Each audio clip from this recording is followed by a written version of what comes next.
Welcome to another exciting episode of Please Dunk Responsibly. I'm one of your hosts, Ben Rice. With me, as always, my co-host, Phil Webster. Let's do this. Yes, Let's sir. do it. We are behind schedule, as always. Yeah, we are.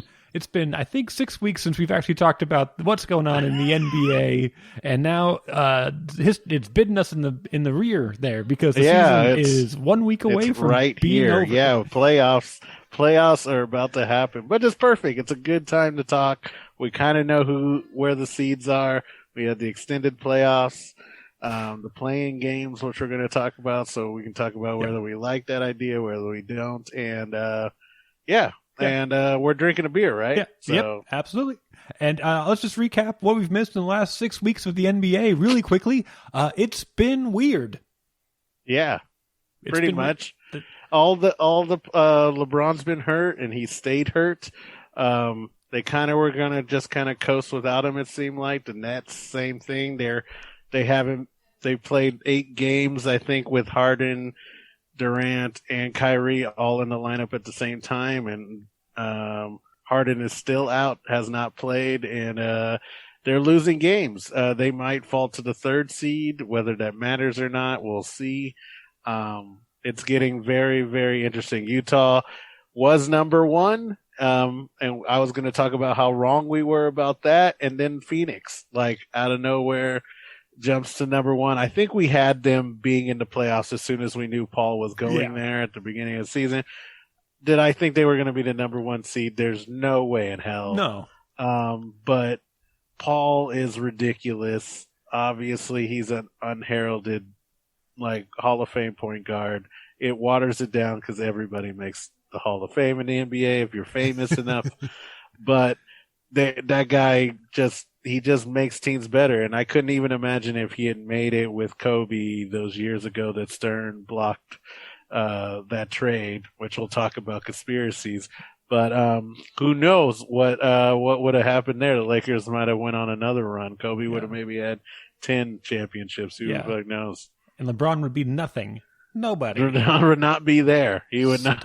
He would not be there. Yeah. And then on the Eastern side, even with all the injuries, COVID, everything, that top 3 still looks the same as you'd expect. Pretty much. The Sixers, Bucks, Nets. The only surprise is the Celtics and the Knicks. The Knicks are good. Knicks are the 4th seed, I think. Better than anticipated. We didn't even have the Knicks were on our radar. No. We thought they were a year. I think nobody did, really. They had no point guard. Then Kevin Quickly turned out to be really good. Julius Randle, who I always thought was kind of underutilized where he was everywhere. Yes. Finally showing off the skills he had. I just didn't think it would be this big a change. Yeah, I mean, it just shows, too, what Thibodeau has done with them on the defensive end. He's turned Randall into not only the star on that team, but he plays MVP-type defense. They've turned that around. Barrett's turned into a solid guard. He's not obviously where you picked him. You think he was going to be a superstar, but hey, man, for what they have, Thibodeau's a good coach, and again, it shows where coaching will get you. Yeah, just like a good point guard, what will get they'll elevate you to a level that makes you considerable. And now they're going to be definitely in the first round. They're going to get they're not even a play-in team. They're going to be safe. Yeah, that's crazy. And I think it's crazy. Easy. If you wanted to do it, we could do who you think the most improved player in the NBA is this year. If you're going to give that award out, the most improved player. To me, it's Julius Randle, and I don't think there's even a second glance at anybody. It has to be him. I would say Barrett's right up there, too. He's kind of just found his niche, but Julius Randle is definitely the leader of that team, and has played great. I mean, if again Steph Curry wasn't Steph Curry and Jokic wasn't playing out of his mind without Murray, he would be the MVP. He's a dark horse. He'd be sure. there, but it's just there's so many good players just pulling teams. And this year it's really still a COVID year. It'll be weird. I like it. There's going to be a lot more teams involved, but it's going to be strange. I don't think it's going to be like any other playoff we've ever seen, even with the bubble. Yeah. It's going to be much different. The season's weird. The playoffs, first time doing their weird play-in thing. But we're talking about the Knicks, which means we should probably talk about the beer we're drinking. Phil, what are we drinking today? We are drinking Frozen Envelope from Henhouse. Podcast favorite, along the line with a lot of others. They make this beer, I think, 2 times a year. I think they make a winter version and a summer version or a spring version. But this one, talks about the Knicks and a possible conspiracy theory with the 1985 pick of Patrick Ewing. I think the first year that they were televising the draft, a lot of people feel that way, that they wanted to make it a marquee thing for the Knicks to be good. I don't know anymore. The NBA has tons of conspiracy theories. We love it. What do you think about this? I think it holds legitimacy. I think that David Stern was a marketer first, a commissioner second, who believed in fairness, but only after he got his money and the league got their money. His job was to make the league as good as it could be, and putting a big name in New York for the first time in a decade was an important thing to do. Patrick Ewing was an offensive and especially defensive dynamo at Georgetown. Big, personable, great smile. You can't take it away from Patrick Ewing. Incredible hair. He can't go to Indiana. Yeah. Like he has to go to New York. It's the perfect scenario. And Patrick Ewing for 10 plus years, like he lived up to the billing, man. He was to that team as advertised. He could never get them quite over the hump, but that guy, despite how I felt about him and how much he looked like an evil villain with that flat top and mustache, he was, unless you lived in New York, he was Darth Vader. He was a great, great player, and he deserved a championship. Yeah. Now, I will say I don't believe it was a frozen envelope. That doesn't make any sense scientifically that envelope would stay demonstrably colder than other envelopes. The amount of time it has to be in there being turned, which creates heat, obviously. So I'm not really sure if that's what they did. I mean, I wouldn't be like, hey. I've heard weighted envelopes. Yeah. I've heard that it was somehow like they had a coin in it or something like that, so people knew which one it was when they're picking it. I mean, there's a lot of different things. Folded corner, all that stuff. Sure. You're just rummaging around looking for that folded corner. It's tough. Marked. I don't think I'll ever figure out the perfect way to do that to not get caught, but they only need to do it once in those low definition televisions of 1985. They did. Yeah, with low technology. Again, it's ballsy. It can totally ruin the legitimacy of your league if you get it wrong. If you get it wrong. I know how this happened. Okay, the guy picking the envelope, right? He picks any envelope he wants. On his other hand is the emblem for the Knicks that's super stuck and sticky on the back. He reaches up, he puts it, he grabs the thing, slaps it on there. Boom. Now whoever it is, it's the Knicks. Not a problem. It doesn't matter. It's just, they got a sleight of hand guy in there. He slides it in, boom, done. Because if you get a magician pulling that, he's working on sleight of hand. You got it. You slap it on there. Knicks. And if you don't, for all you kids out there listening and haven't seen this, you can find it on YouTube. It's they have everything's on YouTube. Find it 1985 NBA draft. It's kind of sketchy. Don't get me wrong. It's sketchier than the moon landing. But it's still hard for me to believe some things just can't be true. But I mean, it's a ripe opportunity. And it's a ripe opportunity. If I recall correctly, the way that they did it is your odds were whatever. So you got 3 or 4 envelopes in there with your name on it. So really, if they drew the Knicks again, it wouldn't be suspicious because there's supposed to be multiple Knicks in there, which is just asking for a fraud like this. Oh, it's tainting the credibility of it all. You're just from the get-go, I feel like a lot of people were skeptical. It doesn't seem like they really tried hard to make it a true lottery. So there's that. It wasn't completely random. But the Knicks were bad, and they needed help, and people just knew in the heart of hearts that they wanted the first pick because Patrick Ewing was like the best person coming out of Georgetown, and he was going to be the guy. But hey, you know what? It worked out. He lived up to the billing. He never got him a championship, but the Knicks are always like, they've always been that kind of team where it's like people want them to be so good because they're from New York, and New York's the best city in America, and all of that jazz. So, give it up to Patrick Ewing, but yeah, there might have been some funkiness going on there. And I don't think we ever mentioned this on this particular episode. This podcast, we compare players to beers, beers to players, teams to breweries, things like that. Oh, we do that. So we do that. We have a lot of fun with it. I don't think we've ever discussed this one since we're talking about this conspiracy theory. And we've talked about this man a bunch, about his business savvy and aggressiveness. Have we made David Stern a beer? No, we have not. R.I.P. to Mr. David Stern. He was probably, again, one of the most influential businessmen in sports, if not like more cutthroat, from very humble beginnings, but he just, he had a no-lose attitude. And, but no, we have never compared a beer to him. No. But we definitely should. He's cutthroat. If you were going to do something bad for the league, he was going to do something bad for you. He let it slide until he's like, hey, this is actually damaging to what our brand is.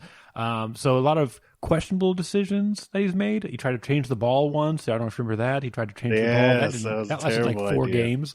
He instituted the no street clothes thing. Yes, he made them try to dress up. It was the whole Allen Iverson thing that kind of started it, and he didn't like that. He didn't like players running the league. He wanted to be the guy running the league. Then we talked about it. The Chris Paul trade that was Knicks to the Lakers seemed legit. Like, I've seen worse trades than that, and it gets Knicks, and he ends up on the Clippers. What in the world? But he also kicked Donald Sterling out and made him sell a team. Which is a domino. It's so crazy. Focused on stars to make sure it was a saleable product. Introduced the 3-point line, the slam dunk contest to make All-Star games more interesting. Did whatever he could to drive viewership in. Started marketing to other countries. Encouraged teams to bring in players from Europe and Asia. A lot of good.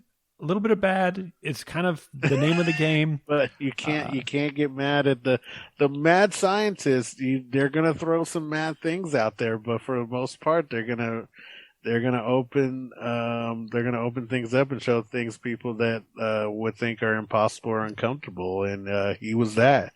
You take the risk with those kind of mavericks, but David Stern. And honestly, probably the best commissioner sports has seen. So many other commissioners you see are so clearly on the side of ownership and don't give a fuck about the players over and over again. But David Stern clearly cared about the product, which he knew was the players. And he could talk his ownership into doing things. So as a beer, he's relentless.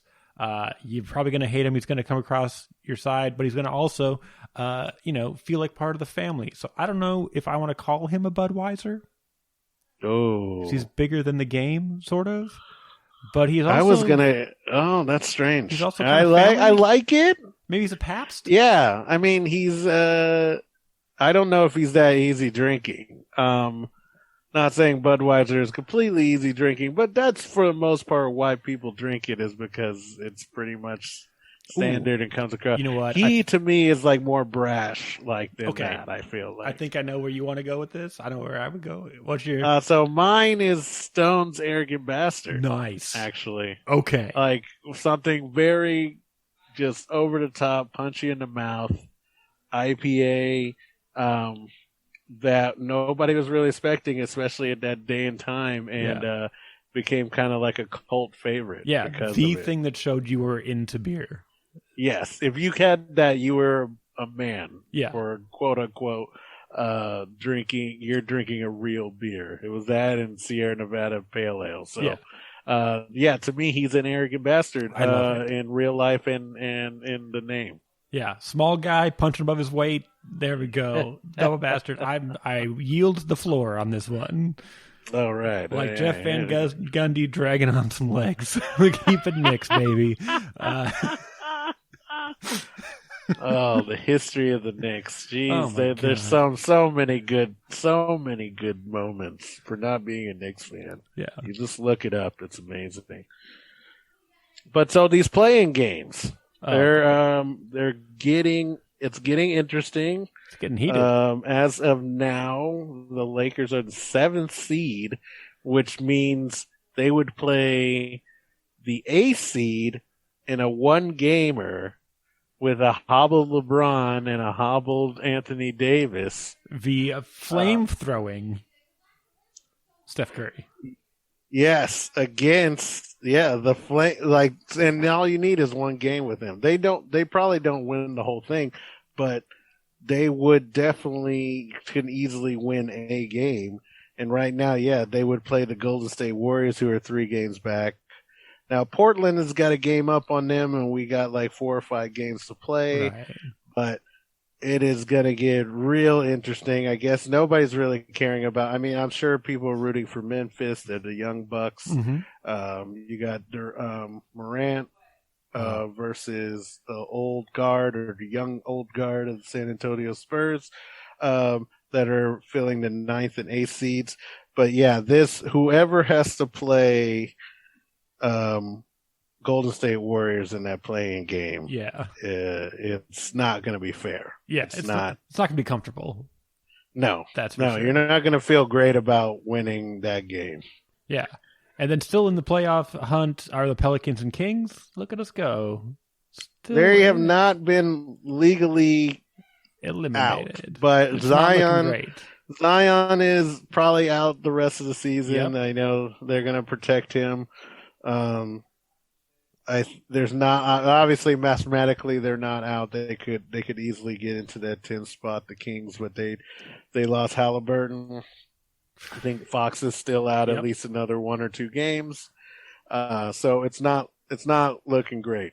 Yeah. It's not looking great for either one of those. Nope. But even still, they'd have to play Memphis, who seems like they're together in their second year. They're going to get a chance at least to sniff the playoffs and see if they can get in. But it's going to be really intriguing with Portland, Dallas, and the Lakers in the next 2 or 3 games, and whether or not who ends up being that 7th seed. Again, the Lakers lost to the Clippers, and then they just lost to Portland today. So they are technically right now the 7th seed. I almost feel like they should just tank to the 10th seed if I was the Lakers and just take your chances. But to avoid Golden State on a one game, you would rather Portland have to play them. But it's gonna be majorly interesting in this. And like we talked about, we feel like Toronto and the East, like they kind of blew it. Yep. Washington looks like they're going to get in. Yeah, I'm looking at these East standings, and it's like, the Bulls and Raptors aren't eliminated, but they'd have to win out and hope everybody else loses at least one game. Loses out, which is possible. Yeah, or only wins one game. Indiana or Washington. Yeah. But you would assume the way Russell played, we haven't even gotten to him yet. Our favorite milkshake IPA, by meaning the favorite, the worst, but the best. He's just a frustrating player because he does so much, but the product just comes out so little. Is his triple-double that he just had just recently, where he had like 20 rebounds. 21 rebounds, 21 assists. rebounds. Yes. Outrageous. On like 5 of 8 shooting. Yeah. Like had 12 points. Wasn't like the most giving out. Like this guy is like 6'6". Like he's not that tall. Yeah. Just dominating. I don't think he's 6'6". I think he's 6'4". He might be. He might even 6'4", be. 6'5". Like 21 rebounds. Like get out of town. What are we talking about here? And people are like, he's padding his stats. I'm like, you know how hard it is to get 21 rebounds? Like, even trying to pad stats? He's going to average a triple-double. Already done. And he doesn't even... For the fourth time. If he doesn't do it, if he doesn't even get a triple-double the rest of the way, he's not going to lose it. Like he can score 0 points, get 0 rebounds, have 0 assists, and still get it. and he'll still get a triple. And we could have said that last week, and it was still true. Yeah, it was literally like 2 weeks. That's insane to me. Yeah. Like, who is this guy? And again, they're one of those teams with him and Bradley Beal, where Beal scores 40, he does this rebounding stuff, and they could easily win a game. Yeah, just to get in the play. And they've beaten the Nets, I think, like the last 2 times they played them. So I mean, it could get dicey if they make it. If they make it, it could get dicey. And Russ did announce that he did have a quad injury earlier in the season when he was playing very poorly. I'd imagine those quads are pretty important to jumping, leaping, running, all the things he does that make him who he is. Which is why he's relying on his jumper a whole lot early on and not finishing at the rim. Now he's back to finishing at the rim like a monster. I think, the Wizards are somebody to watch out for as well. If Russell Westbrook decides he's not going to jack up contested threes early in the shot clock and decides he's going to play basketball like a person would do, I wouldn't count out the Wizards against anybody. If being the most efficient version of himself, which, to be fair, we've never seen. On their best day, if you get them both on their best day, could they get it done? Like, could they? Of course. Yeah, which, to be fair, we've never seen done over an extended period of time, let alone in a playoff series, but older and wiser, man. I think there is a crazy stat with when Beal scores 40 points or more, they actually have a losing record. Yeah. Yep. Which doesn't, again, both of those players, it doesn't make sense. Like, you could probably count that with Russell Westbrook. Like, when he gets a triple-double, how often do they win? It's probably a losing record. I would suspect. Like, it's just, it's nuts. I don't want to play them though. They're probably the Golden State of the East for that reason, that you just don't want to catch them on a bad night, because they'll put it on you, and then you'll just be like, what happened? And they could easily get skunked in the first round. Like, they could easily do that to you. Yeah. And I don't think we ever really laid out how this play-in series works. It's, I thought, easy fix, 7 versus 10, 8 versus 9, and then the winners play each other to figure out who's 7 and 8. But it's not how it works. It's worse. It's 7 plays 8, the winner is 7, and then 9 and 10 play each other, and the winner plays the loser of 7 and 8, and whoever wins that game is the 8th seed. Which is ridiculous in my opinion. It's stupid. If they'd have done 8 versus 9 play-in, that's fine. Sure. Give me that, because it's usually like a half game. It's usually 7 versus 10. Yeah. There should be some advantage to being the better team with the better record. But they don't. I like the idea of a 7 losing to a 10. That's always fun to me. Right. But like the fact that the 7's in regardless, why are they in this mix-in? That's the tournament, right? You have the 7 versus 10. You have the play-in game, and then they become the 15, or they become, whatever. Like, but they still don't hurt the teams that are rightfully ranked where they are. Like, of course, there's upsets, but you're setting a good team who worked hard or whatever, and maybe they're doing it in part to keep people from resting players. I don't know, but it just doesn't seem like you're getting any benefit. Yeah. You're making it obviously more important to be one of the top 6 teams, but you're also damaging those people who work really hard to get in the 7th and 8th seed, especially in the West. Especially teams these teams are ruthless. They're ruthless. Yeah, and teams that haven't seen the playoffs in forever, fighting hard to just barely scrape in, and then, by the way, hey, now you got to fight for your right to be here again. Seems messed up. And we, again, just had a pandemic. Yeah, it's not a good timing. I am not a Laker apologist. But these standings are a phantom. But yeah, exactly. A lot of these teams just played in a playoff like less than a year ago, and now they're playing again. Yeah, they played a championship tournament. Yes. And then 2.5 months later came back and started the season. 2.5 months.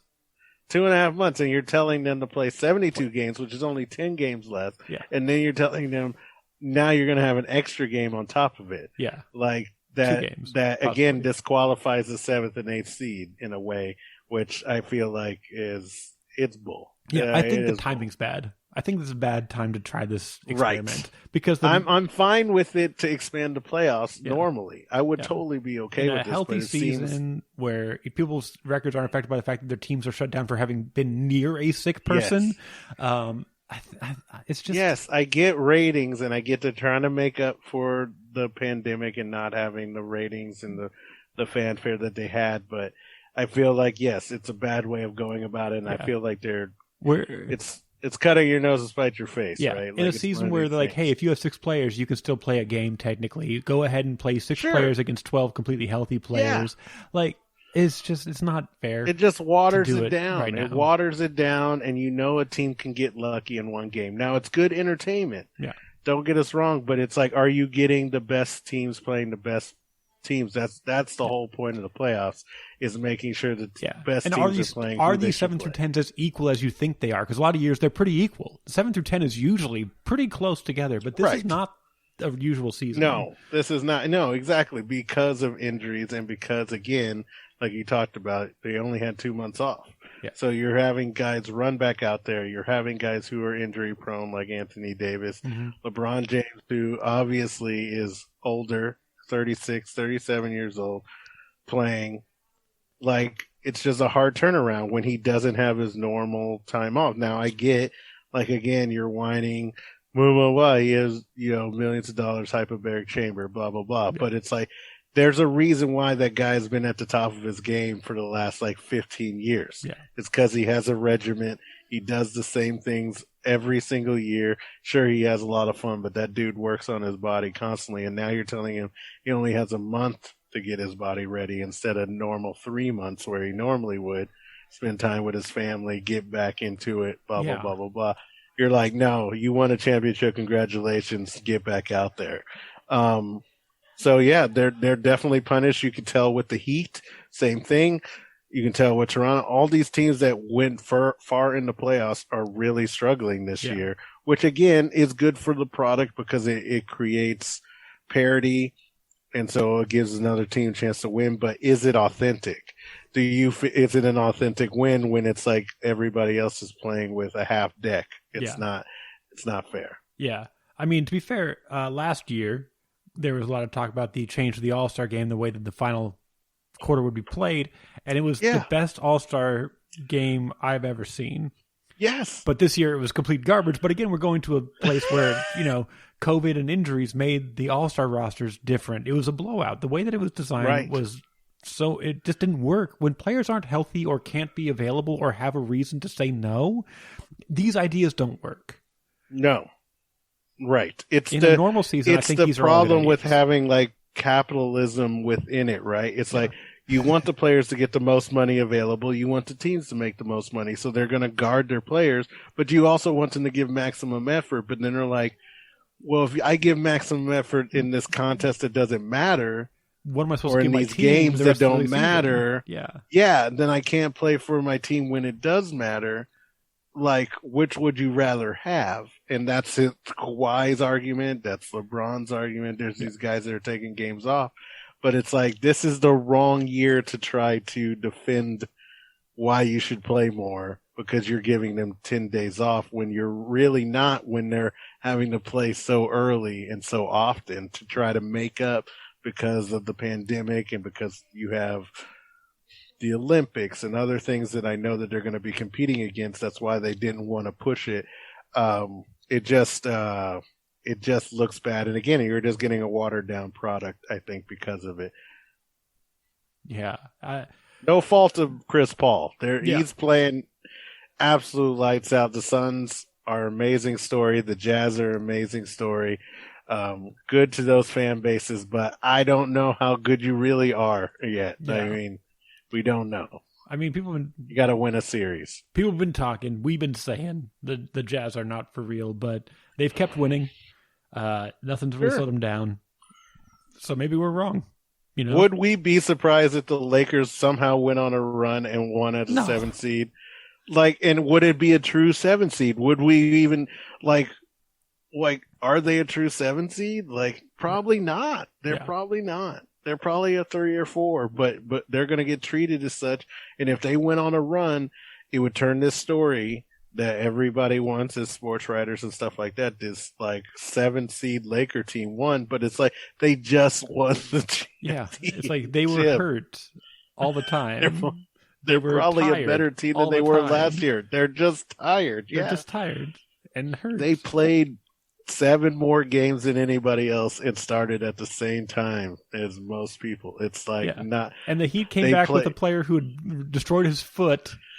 Game 1 of the finals, and a player who destroyed his shoulder. Game 2 of the finals. Oh my god! And come back in 2 months and try it again. And Butler, who literally gave his whole life. Oh my god! To make that even a series. Yeah, that Game 6. Pretty much. My god! Oh my god! The atrophy he put on his body. He couldn't even like get up out of the chair after the press conference. He needed somebody to pick him up out of a folded chair.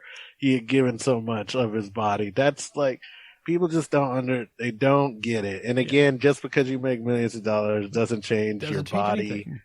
It doesn't make you not tired. It doesn't. You can still work really hard and make millions of dollars. Some people can not do that too. Yeah. But some people it's work like that hard and make $60,000. What are you telling those people? Exactly. You could work that hard and make way less. And if they took a day off, you'd scream at them. You would scream, "How dare you? My house needs to have its roof put on today." There's no forgiveness for hard work. No, there really isn't. When it comes to money, there's definitely very little empathy for rich people. Or hard workers who don't. Or hard workers. If you make a lot of money and I don't, I feel like I work as hard as you do. So then I should just get. There's people who work their asses off for $40,000 a year. That's not how it works. That's not life. And people get mad at them. People will get fired for taking a day off of a job, and they're getting $20,000 a year.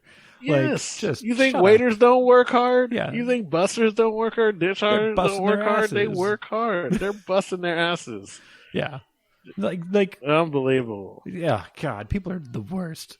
Everybody gets paid an amount of money that they think is somebody deems reasonable, and you agree or disagree. And if you disagree and you do it anyway, you take your little jabs where you can. You take that's our way of getting back that it's not fair. But life's not fair. Life's not fair. You get lucky enough. Yeah. If you get lucky enough to make money doing that, good for you.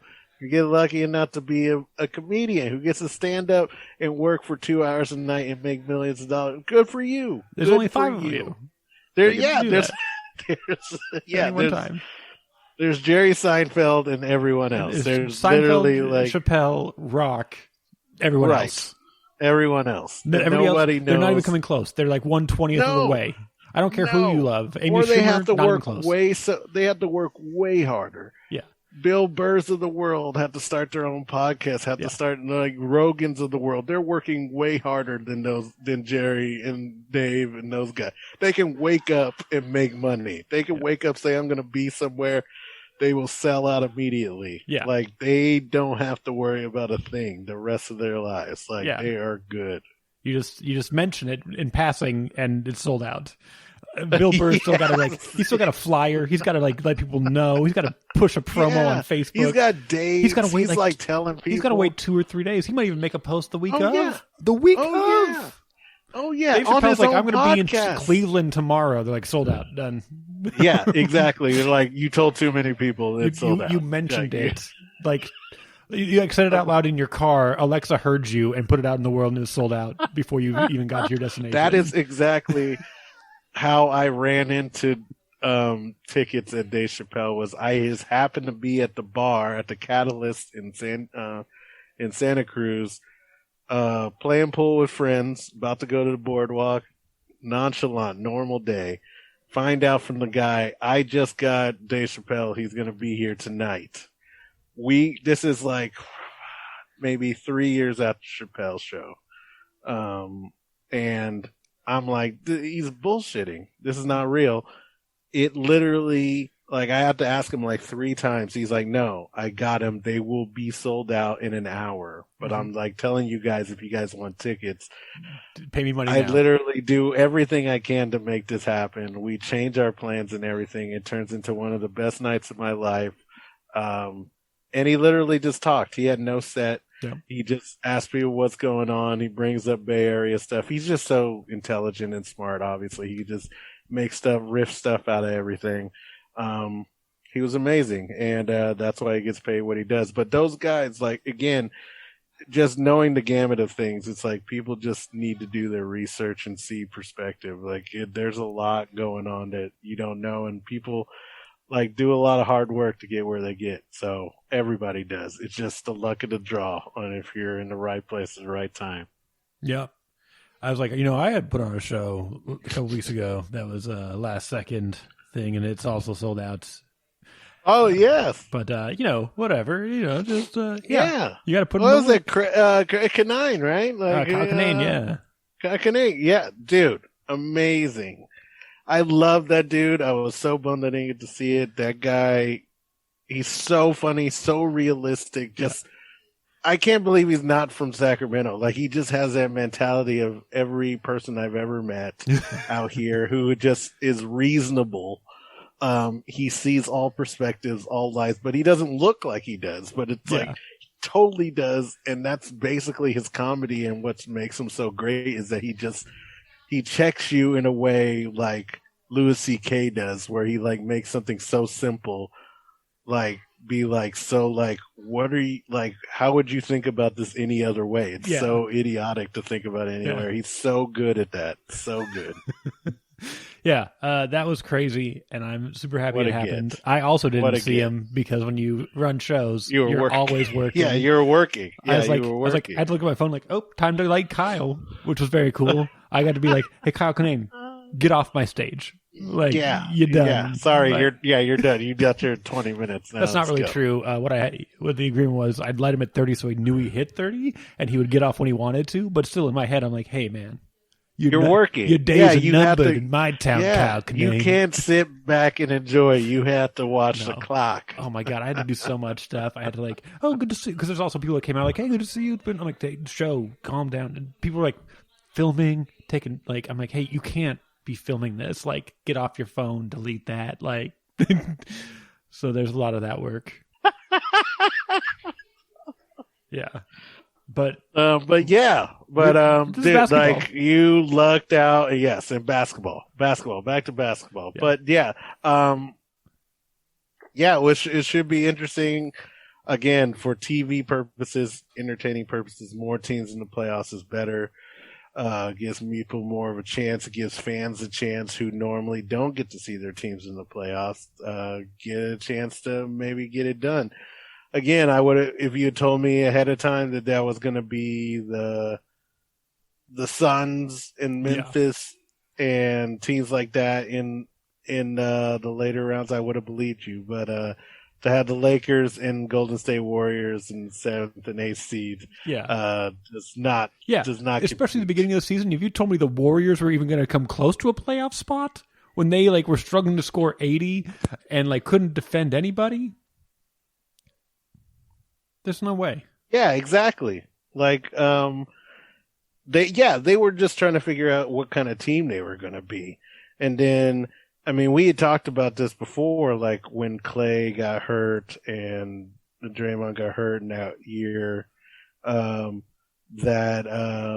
they were trying to run for it, that Toronto ended up winning, that Steph can't do it alone. Like, not on 4 games. Like, he's going to give you a game or two where he can score 40 or 50 a game. But when you're playing the same team over and over, they're going to get a chance to equalize him and make him work so hard that he's going to be exhausted. I mean, that's just what's going to happen. But in one game, you are screwed. Yeah, he's going to score 40 points. Yeah, that's, to be fair, I think the 7-10 playoff thing will really cement how great of a player Steph Curry is in the fact that he can just break any team for 1, 2, 3 games. He probably can't do it. And that's how great he is that that going in. Like, that guy is going to score like 30 or 40 and you can't stop it. Like you're going to try.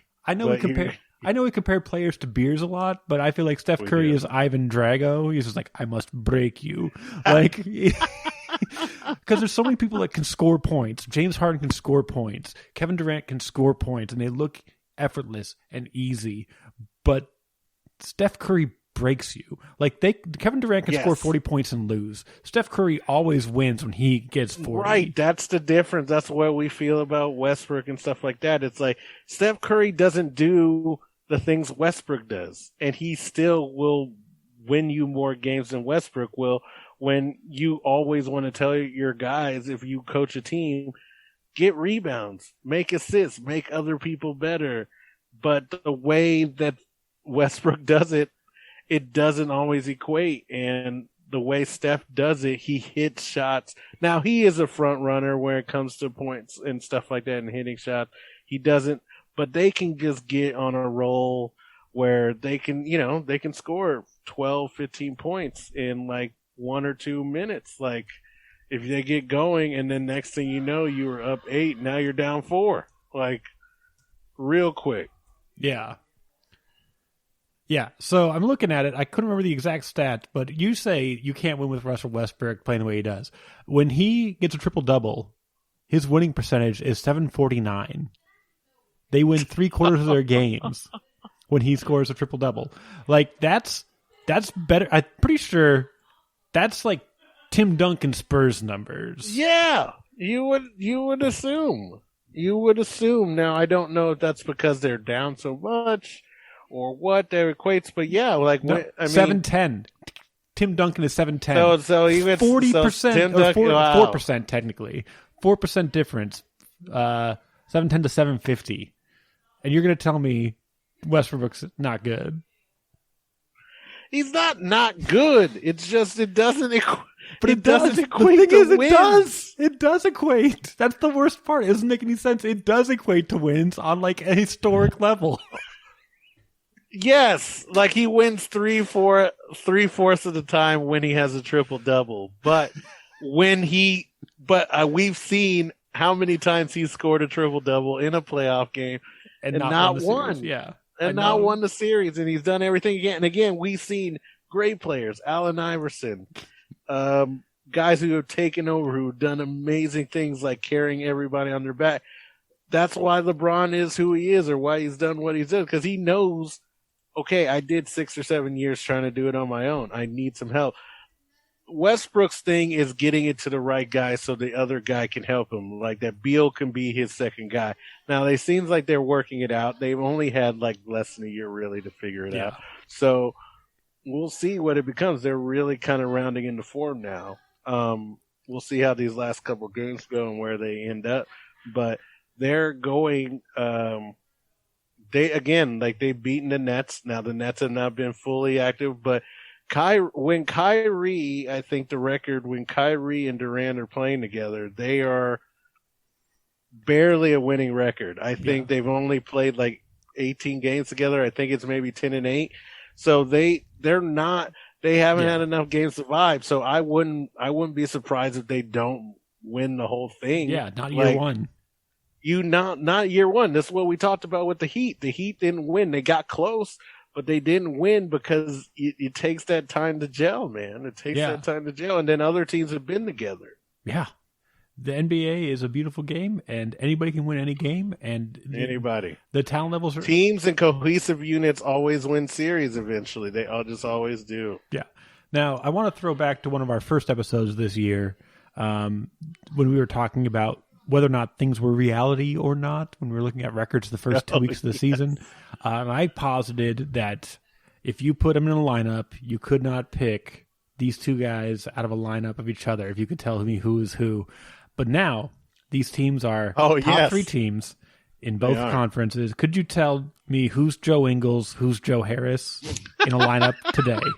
Because the Nets have been so injured that oftentimes you see Joe Harris highlights. Yes, so you see Joe Harris more often than you would have before.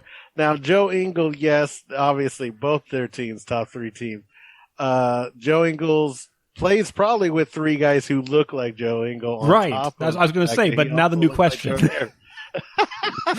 it gets a little bit more complicated. But yes, I agree with you that those guys are integral guys, but yes, Do they have basically the same game? Yes. Yeah. They look exactly alike. Turns out Joe Harris is incredibly attractive. That's what I did not know that. I just assumed he wasn't. It's not fair. Yes, he's one of those guys that come out like those Duke guys that just they waft their hair sideways, they nail threes. Yeah. They're tall, white guys, and they just, they slay. You know all about that, Ben. Yeah, I know all about it. But then, the new question that became is, can you tell Joe Ingles from Bojan Bogdanovic? Can you? And I don't think I can still. Oh, they got the same bald spot and everything. No, they do. They do. They should have very similar numbers. I think if somebody had 23 and one had 13, you could definitely not tell the difference. Yeah. You're like, who's that guy? Did he just change his jersey? What happened? Yeah.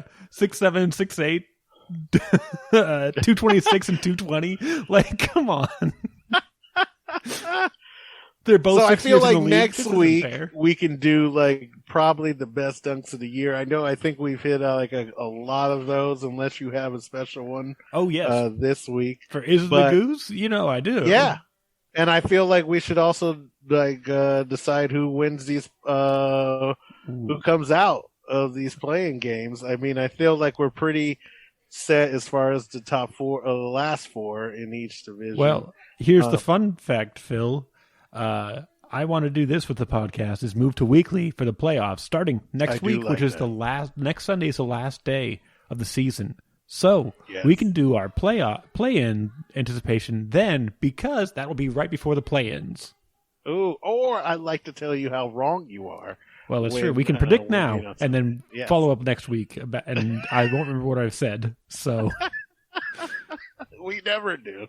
Yeah, this is the beauty of it.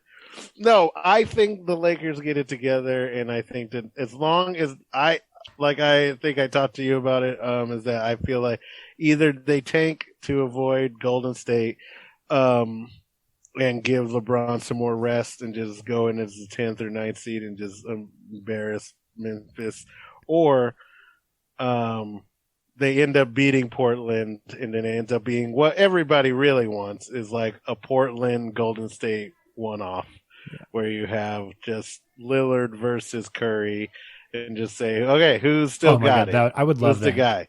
That's what people want. That's what people want. Nobody wants. So I'm LeBron hoping that happens.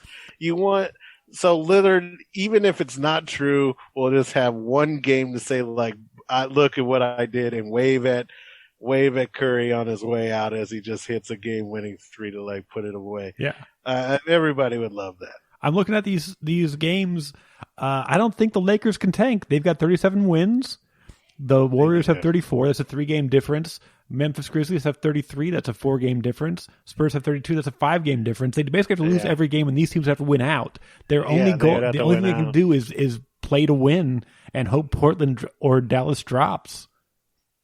Yeah, and they had a chance and they lost to Portland today. Yeah, so we will have to see if Portland, again, they made it to the first seed in the bubble last year. We'll see what happens this year, but I know Lillard didn't even play in the final game of that series. I think he basically left. He had hurt himself, so he's got more time. But anything could happen. I would assume that I'm thinking that somehow the Lakers get out and we get Lillard, Golden State. That's what I'm hoping for anyway. We can see. I'd love that game on next podcast if I'm right. But that's my prediction is what's going to happen, at least on the West Side.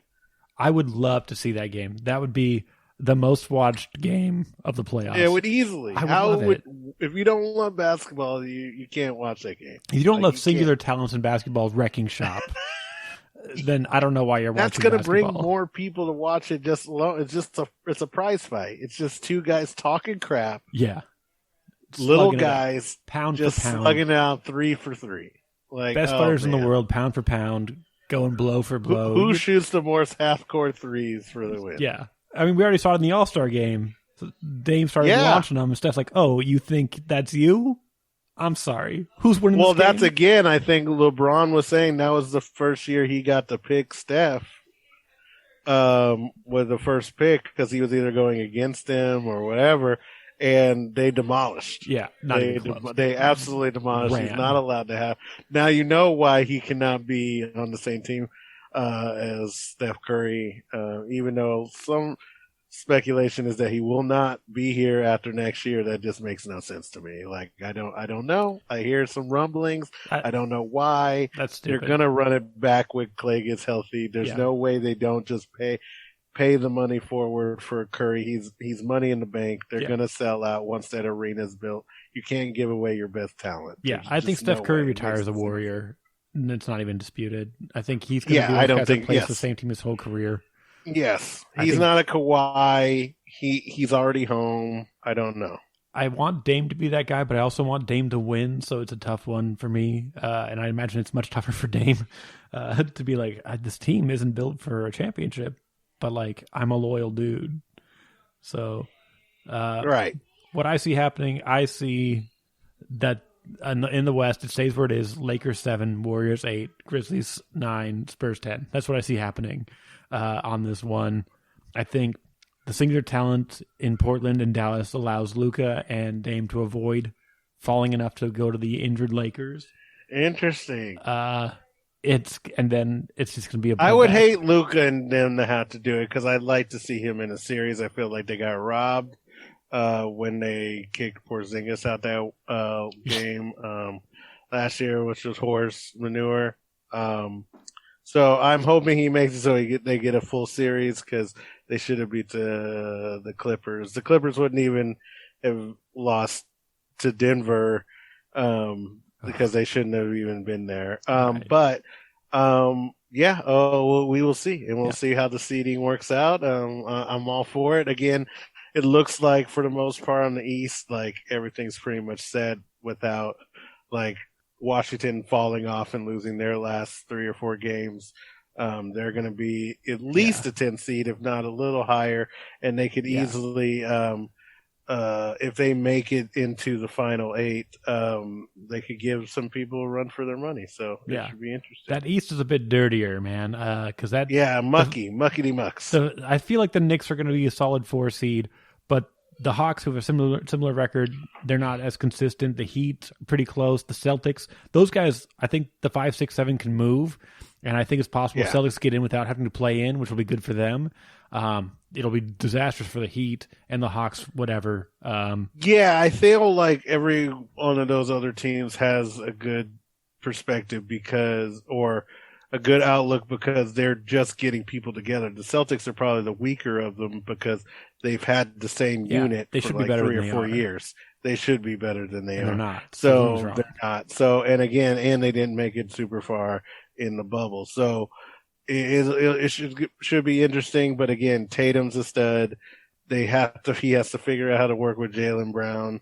They don't know how to do it consistently yet, but both of them are great. But it's going to be one of those things where, they're going to trade one, and it's probably not going to be Tatum. It's just what can they get for him, and then do they keep their coach? But that's another podcast. Yeah. But I'm so excited. The playoffs are coming. It's going to be good to watch. I can't wait. Yep. So if I had to call it on the East, I think Boston moves up. I feel like the Heat collapse just because they're old and beat up. They're beat up.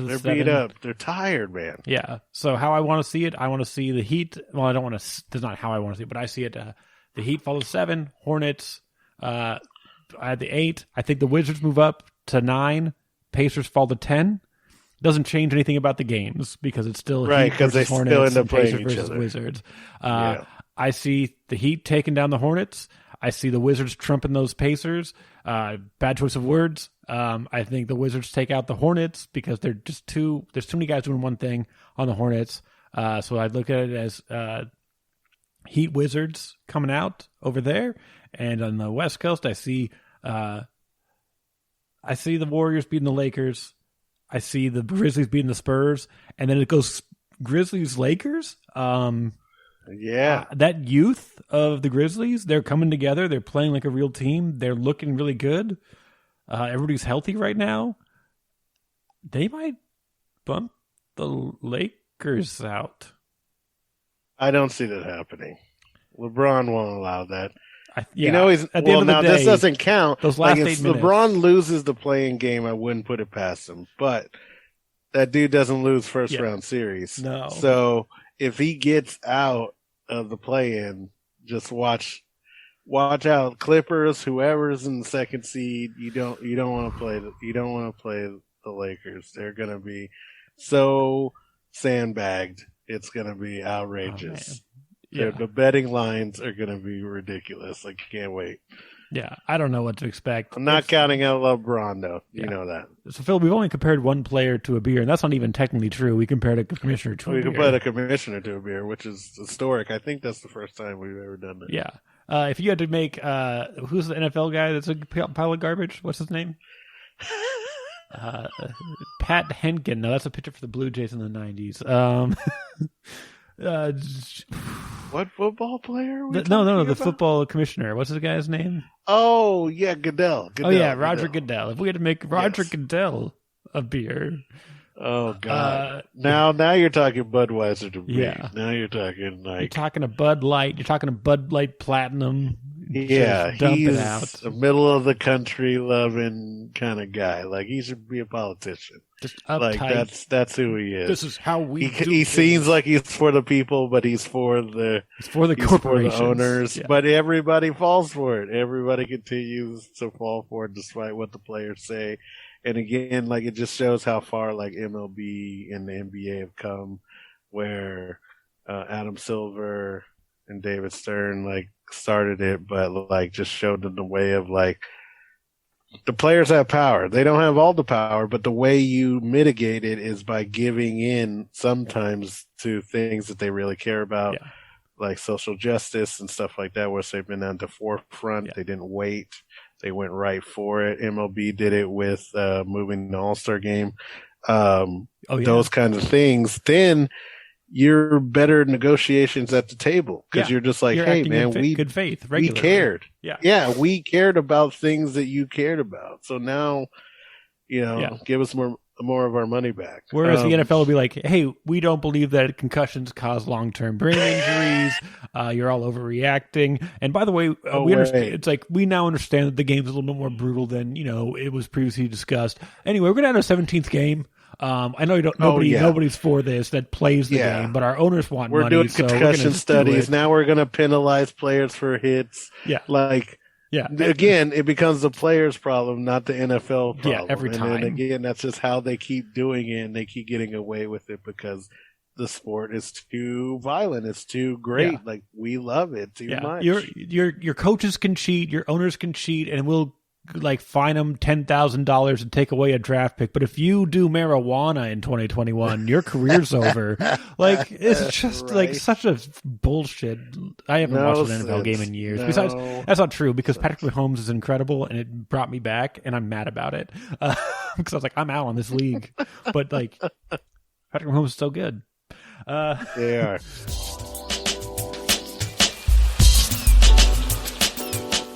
All right, so Is It The Gueuze? I did pick a Is It The Gueuze? It's the dunk of the fortnight. It's our favorite dunk of the last 2 weeks, even though we haven't done one that was actually live and in person in 6. I went back, I watched some clips, wanted to make sure I got a dunk. Do you have one at all, Phil? I do not. I failed. Who's dunking on Giannis now? Go look. Oh, that's my favorite. Giannis. I watched this one. It only got number 3 play of the night on the day in question, but this was because it happens so often. Giannis just keeps getting dunked on. I did see him throw down a dunk on something that's pretty impressive, but I didn't. But it's not fair. It's Giannis dunking. That's not a thing. It's not impressed anymore. So I'm going to pick this one. It's Jackson Hayes of the New Orleans Pelicans against the Warriors of Golden State. Jackson Hayes is a center. I think he's a third-year player. And it was an inbounds pass from half court into Steph Curry. He deflects the pass on the 3-point line and chases down the ball and then throws down a dunk.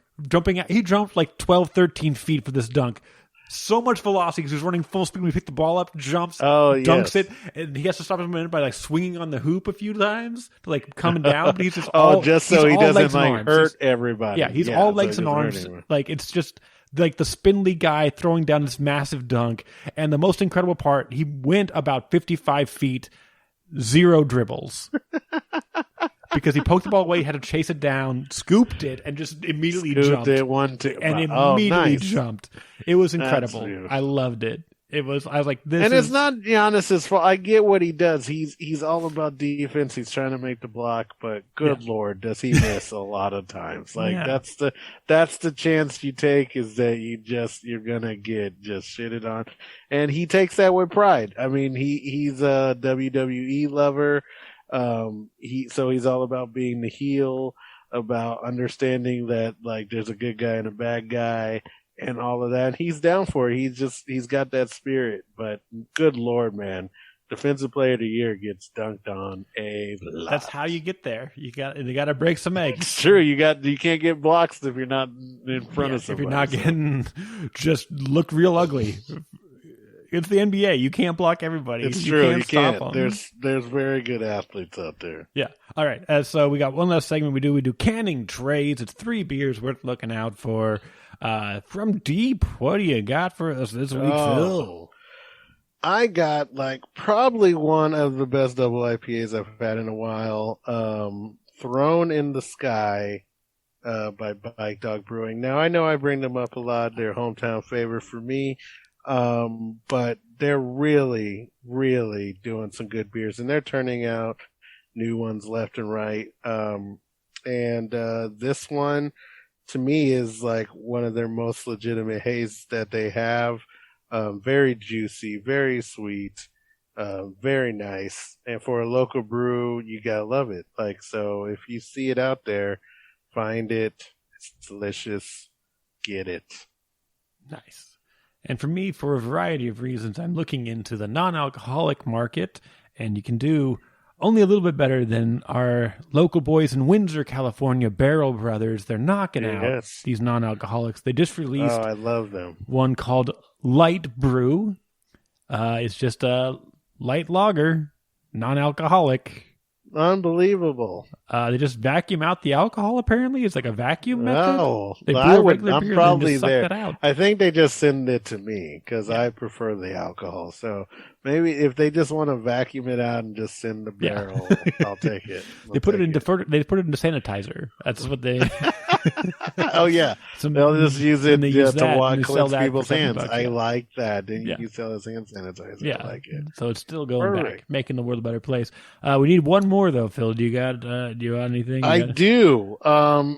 Claimstake, obviously, they just had their beers come out. Oh. They have a beer that they do for a UFC guy, hometown guy. Oh, yeah.